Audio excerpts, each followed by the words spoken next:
لله رب العالمين والعاقبة للمتقين والصلاة والسلام على رسوله الكريم.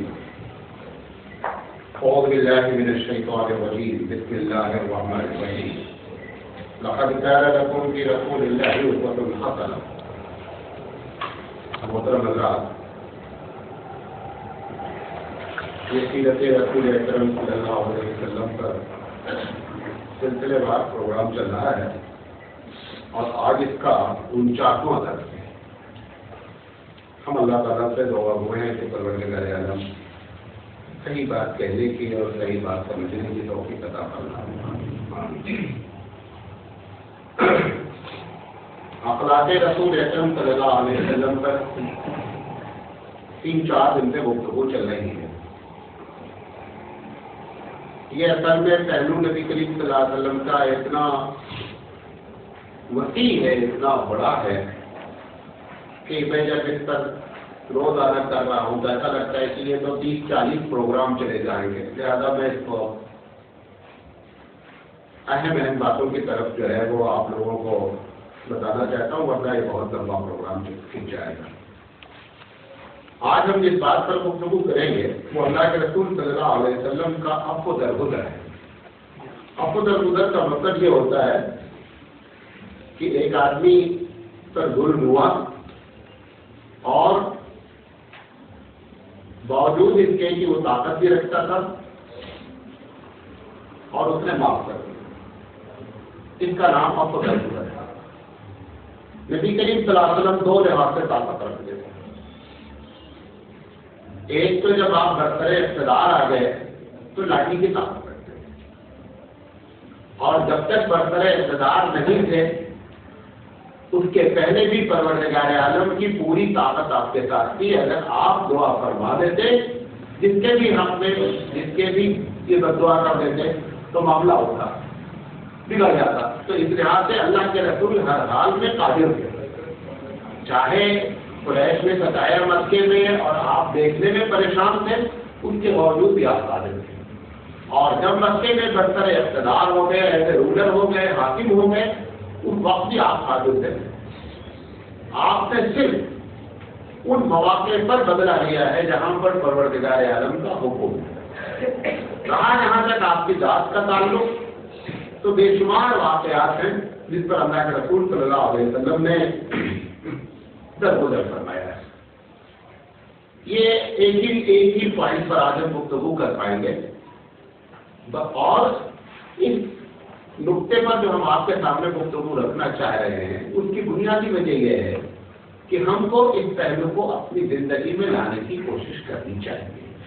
پوری تقریر کا مقصد یہی ہے کہ اللہ کے رسول کی سیرت کو ہم اپنی زندگی میں اپنانے کی کوشش کریں. ایک مرتبہ نبی کریم صلی اللہ علیہ وسلم وضو کر رہے تھے. وضو سے جب پانی گر رہا تھا تو بعض صحابی نے پانی کو اپنے ہاتھ پہ لے کر کے اپنے بدن پر ملا. یہ واقعہ ایسا نہیں کہ برابر ہوتا تھا، لیکن 1-2 بار ہوا. اللہ کے رسول نے سوال کیا ایسا کیوں کر رہے ہیں آپ ایسا کیوں کر رہے ہیں؟ تو انہوں نے کہا کہ مجھے آپ سے دل جان سے محبت ہے اور اللہ سے محبت ہے. آپ اللہ کے محبوب بندے ہیں، لہٰذا یہ ہم کر رہے ہیں. نبی کے ساتھ فرمایا اگر ہم سے تم کو واقعی میں محبت ہے تو میری اطاعت کرو. یہ نہیں کہا کہ تم کر رہے ہو غلط ہے یا یہ کہ تمہاری شو بازی ہے، لیکن ان سب کا اصل مقصد نہیں. آپ نے فرمایا اگر تم کو اللہ اور اس کے رسول سے محبت ہے تو ہماری اطاعت کا جذبہ تمہارے اندر کتنا ہے وہ اصل محبت ہے. ان سب چیزوں کا کرنا آسان ہے، وہ اصل کام ہے. تو اللہ کے رسول سے اگر محبت ہے تو آپ کی صفت کو اپنی زندگی میں، آپ کی اطاعت کو اپنی زندگی میں ہم کو نافذ کرنا ہے. میں ایک واقعہ مختصر بیان کروں گا، ہو سکتا ہے آپ اس کے بارے میں اس سے پہلے بھی گفتگو ہو چکی ہو. ایک صحابی ہے جب یہ کافر تھے مکے میں تو نبی کریم صلی اللہ علیہ وسلم نے جب مکے میں دعوت شروع کی تھی تو آپ کو معلوم ہے شروع کے 3 سال دور کی خفیہ طور پہ دعوت دی گئی. 3 سال کے بعد اللہ نے حکم دے دیا کہ اب آپ دعوت تک عام کر رہے ہیں، آپ نے دعوت کو عام کر دیا. تو جو سیزن ہوتا تھا حج کا، اس میں بہت باہر کے لوگ آتے تھے. اس میں اللہ کے رسول خاص محنت کرتے تھے کہ ان لوگوں پر محنت کی جائے. یہ باہر کے لوگ ہیں، یہ اندر کے جو لوگ ہیں ان سے تو کسی وقت بھی محنت ہو سکتی ہے، اور محنت کر کے ہم تھک بھی چکے ہیں. یہ باہر والوں کو بتانے کے لیے آپ بڑی محنت کرتے تھے. اور کبھی کبھی حج کے علاوہ میلہ یا بازار بھی لگتا تھا، اس میں بھی اللہ کے رسول جاتے تھے اور جا کر کے کام کرتے تھے. یہ جو ابو جہل تھا، یہ نبی کریم صلی اللہ علیہ وسلم جب دعوت دیتے ہیں تو یہ پیچھے درد اڑاتا، ایسے مٹی اٹھا کر کے ایسے اڑاتا اور لوگوں سے بولتا کہ دیکھو یہ بندہ جو ہے نا تو بلا یہ دیوانہ ہے، یہ اپنے باپ دادا کا دین چھوڑ چکا ہے. اللہ کے رسول ایک بات کرتے رہتے، یہ پیچھے ایسے چلاتا ہے. پورے ایک واقعے میں ایسا نہیں ہوا ہے کہ ابو جہل سے پلٹ کر حضور نے پوچھا تم کیا کرتے ہو. اور ہمیشہ کبھی بھی اس بنیاد پر ابو جہل کو آپ نے بددعا نہیں دی.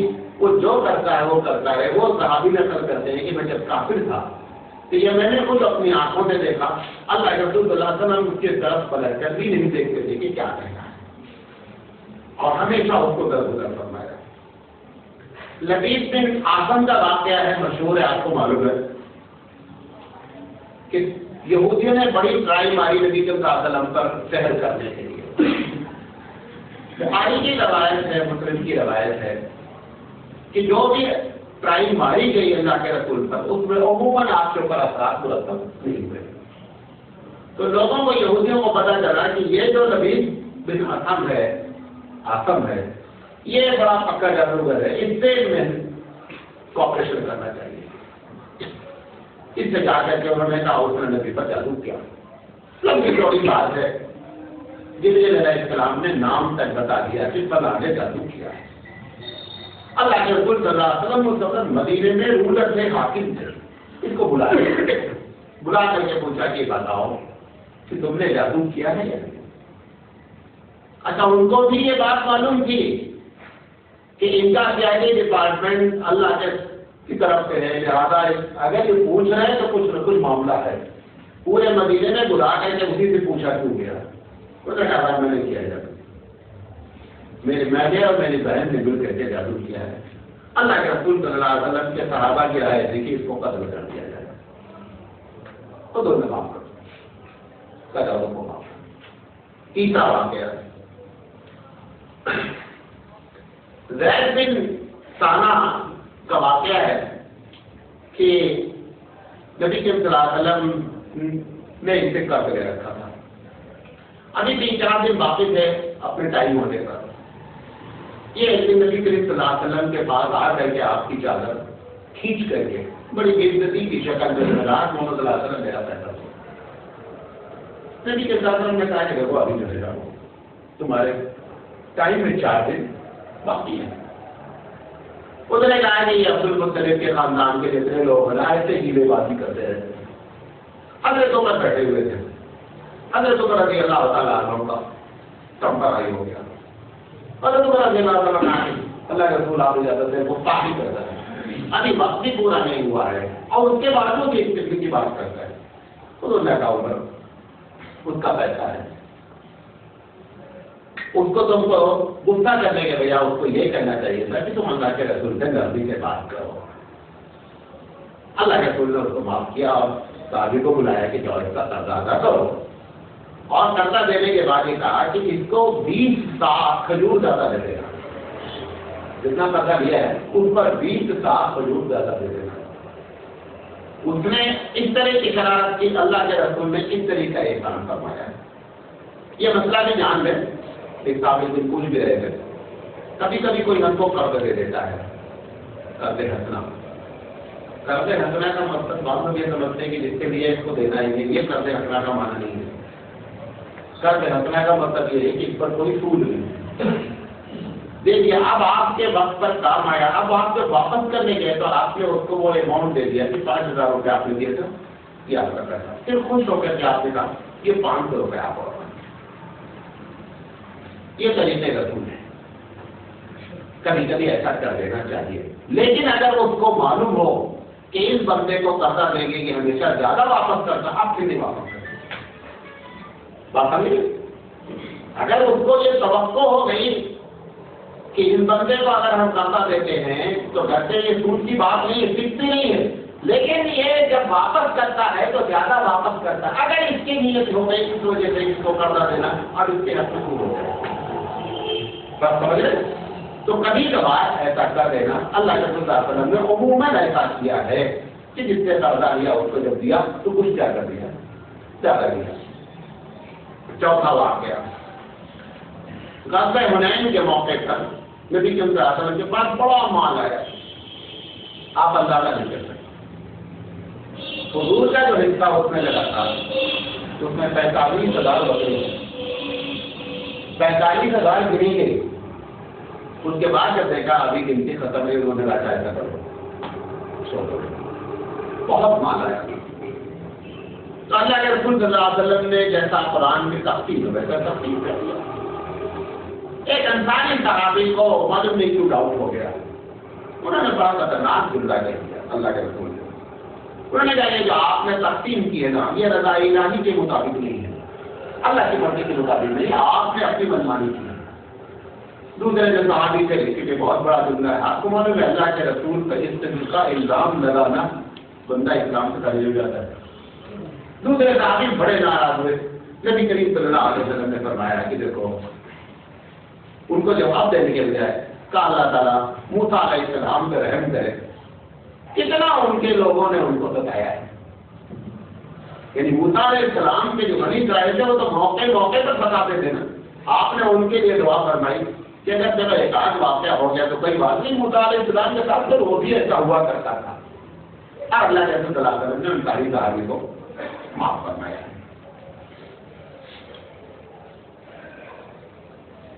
ایک مرتبہ نبی صلی اللہ علیہ وسلم مسجد میں بیٹھے ہوئے، ایک بدو آیا، اللہ کے رسول ایک کونے میں بیٹھے اپنے صحابہ سے بات کر رہے تھے، وہ آیا، وہ دوسرے کونے میں پیشاب کرنے لگا۔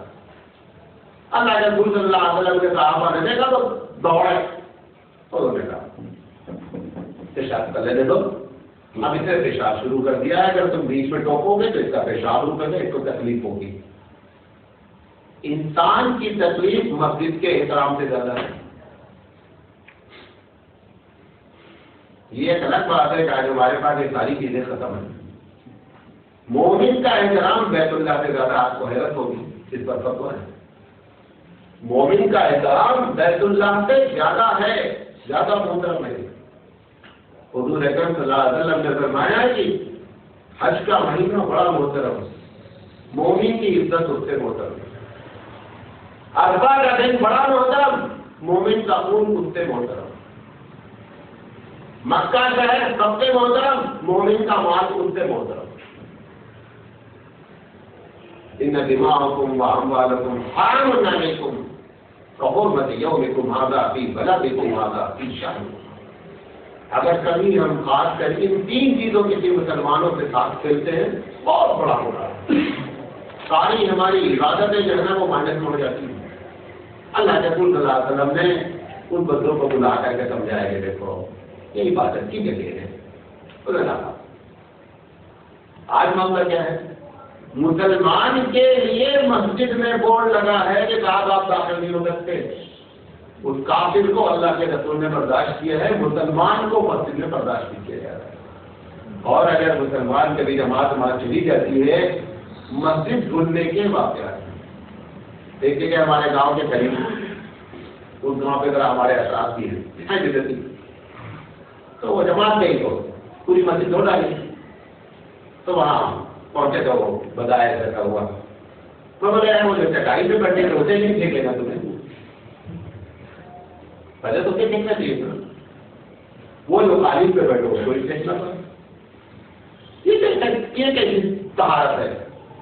وہ مسجد میں ہو سکتا ہے کہ جا رہا ہوں چٹائی کے بعد کام سے پہلے اصل تو ناپاک چٹائی ہوئی تو تمہیں پھینکے نہیں، پھر کے مسجد ڈھونڈنا۔ ایسے موٹے کے بارے میں ہوتا نا، اس کا کپڑا وغیرہ کوئی اگر مر گیا تو اس کا کپڑا وغیرہ لوگ پہنتے نہیں اور پیسہ بھی چھوڑ کے جاتا ہے۔